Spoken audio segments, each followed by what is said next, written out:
और ये जो बुराई है ये समाज के अंदर दिनों दिन बढ़ती जा रही है। इस बुराई को रोकने के लिए न केवल कोई एक दो आदमी काम कर सकते हैं, इस बुराई को रोकने के लिए पूरे समाज को आगे आना। ये ऑडियो ये समझो कि अपनी घरवाली को छोड़ के आप किसी को सुनवा नहीं सकते। अब भाई इसमें औरत कौन सी है जो बोल रही है, वो परिवार की है। हाँ, ये बता नहीं रहे हैं, लेकिन उसके नाते में है ना, ये पोते की कुछ लगती है। जैसे बहू, पोते की बहू है, अब पोते की बहू से सेक्स के बारे में बात हो रही है।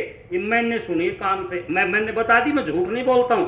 अभी कहीं झूठ लगे तो मेरे को कहीं भी पकड़ लेना।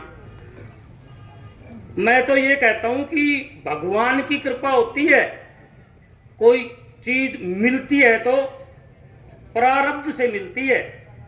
चौपाई में रामायण में भी लिखा होता है, जाको प्रभु दारुण दुख देई ताकि मति पहले हर ले। ये उसने, वो कोई पथ भ्रष्ट होगा, वही अपनी पोती को और वही जाके पर्चे बांटे हैं, तो कोई ना कोई कारण जरूर होगा। नहीं तो हम कोई रिश्ते के लिए अपने घर भी लड़की के या पड़ोसी के जिससे अपना झगड़ा हो रहा है उसके रिश्ते के लिए आए, हमारे से पूछे कि भाई ये लड़की है, इसका मैं रिश्ता कर रहा हूँ, मेरा दोस्त है, कोई आके पूछे तो चाहे मेरी दुश्मनी हो उससे दोस्त है, अगर वो लड़की सही है तो मैं कहूंगा भाई मेरी जिम्मेवारी है लड़की में कोई कमी हो तो, और इसकी मेरी कोई जिम्मेवारी है लेन देन की, तेरी ये विचार मिले तो कर, बाकी लड़की एक नंबर है। और अगर लड़की के बारे में आपको ये पता है कि ये पथ भ्रष्ट है तो भी कहते भाई बच्चा है, देखो मैं तो यहाँ रहता नहीं हूँ, बाकी ठीक ही होगा और इससे मेरी बोलचाल नहीं है, आपको लगे इसमें गड़बड़, तो ये तो एक मतलब एक्स्ट्रा ऑर्डिनरी केस है। ये तो एक दादा अपनी पोती को बदनाम कर रहा है, अपनी सगी पोती को समझो। तो मैं अब इसी बहुत ही मान सम्मान में आज यहाँ इकट्ठा हुए हैं, उस बहुत ही दर्दनाक परिस्थिति में हम इकट्ठा हुए हैं। हम अच्छे काम के लिए यहाँ इकट्ठा होते तो बहुत अच्छा होता, लेकिन आज जिस आदमी ने जो काम किया है, जिस बेटी के साथ किया है, वो घनश्याम जी की बेटी नहीं है, हमारे समाज की बेटी है। हम उस बेटी को न्याय दिलाने के लिए तन मन और धन से घनश्याम जी और पूरे समाज के साथ हैं। जहां भी हमारी समाज को जरूरत पड़ेगी, एक छोटे से बुलावे पर हम एक की कहने के ऊपर 10 आदमी आएंगे और हर मौके पर आपकी मदद करेंगे। इन्हीं शब्दों के साथ मैं अपनी वाणी को विराम देता हूं। धन्यवाद। मेरे पास भी 3 बेटी हैं और मेरा लड़का यही आपके पड़ोस में ही शादी की लड़के की मैंने, तो अपनी बेटियों के पास थोड़ा समय जरूर बिताया करो, उनके पास बैठो, उनसे पूछो, हाँ बेटा आज क्या किया था। थोड़ा हाँ बच्चों के साथ बैठना, हम बैठते नहीं कभी भी, लड़की एक कमरे में बैठी है, माँ एक कमरे में बैठी है, पिता एक कमरे में बैठा है, तो थोड़ा हाँ समय हमें देना पड़ेगा बच्चों को। जब तक हम समय नहीं देंगे, उनसे पूछेंगे नहीं, कोई बात हो, आजकल तो ये लव मैरिज की ऐसी चल पड़ी, अब माँ बाप मजबूर हो जाता है, लड़का बालिग है, लड़की बालिग है, माँ बाप कुछ कर नहीं सकता, तो बच्चों के पास बैठना चाहिए, पूछना चाहिए, बेटा कोई ऐसी वैसी बात है तो बता, ताकि दिक्कत नहीं है, बच्चे को समझा सके हम। और ये जो मैंने पर्चा पढ़ा था इसमें लिख रखा था ये रेस्टोरेंट खुल रहे हैं, इन्होंने तो बेड़ा गर्क कर दिया सारा, पता ही नहीं चलता। अच्छा लड़कियां निकलती हैं घर से डांठा मार के, साथ में पिता निकल जाए पता नहीं लगता है मेरी लड़की है क्या। एक ये बना लिया जिसको देखो वही डांठा मार के चलता है, पता ही नहीं चलता। होटल में बराबर से लड़की निकल गई, पिता खड़ा हो पहचान नहीं सकता कि मेरी लड़की है। तो थोड़ा बच्चों के पास समय भी हमें देना पड़ेगा। और जो सैनी सब आगे जो साथी इस्तीफा दे के आए हैं, मैं इनकी प्रशंसा करूंगा जो उन्होंने एक सही कदम उठाया। और जब तक हम गलत व्यक्ति के खिलाफ इकट्ठे नहीं होंगे तब तक वो सीधा नहीं होगा, उसको सीधा करने के लिए हमें इकट्ठा होना पड़ेगा। और समाज का प्रधान भी ऐसे व्यक्ति को बनाओ जिसकी छवि साफ हो, क्योंकि जिसकी छवि साफ नहीं होगी वो समाज में क्या संदेश देगा। तो मैं भी कई साल समाज का प्रधान रहा हूं, तो मैं तो यही रिक्वेस्ट करूंगा कि इसके भाई के तन मन धन के साथ इसके साथ खड़े रहें और जो पुलिस कार्रवाई करनी है वो भी करे। ये नहीं सामाजिक बहिष्कार तो है ही, पुलिस कार्रवाई भी करे इसके ऊपर। धन्यवाद। प्रकाश जी के साथ समय बिताना चाहिए और इको फ्रेंडली अपना रोजाना जब बच्चों के साथ टाइम बिताओगे तो अपने मन की बात बताएंगे, कहाँ गए कहाँ नहीं गए, और जो खुल के बात करोगे ना, जो फ्रेंडशिप हो जाएगी तो कोई ऐसी दिक्कत नहीं आएगी और सुधार जरूर होगा। और इसी कड़ी में मैं श्री राजेंद्र जी श्रेणी दादरी से जो पधारे हैं उनको आमंत्रित करता हूं, उनका तालियों से स्वागत करें। श्री राजेंद्र जी दूर दराज से पहुँचे सैनिक समाज के प्रमुख साथियों, महेंद्रगढ़ ग्रामीण के सभी निवासी, मेरे साथी बुजुर्ग युवा, सबको मेरा हाथ जोड़ के प्रणाम।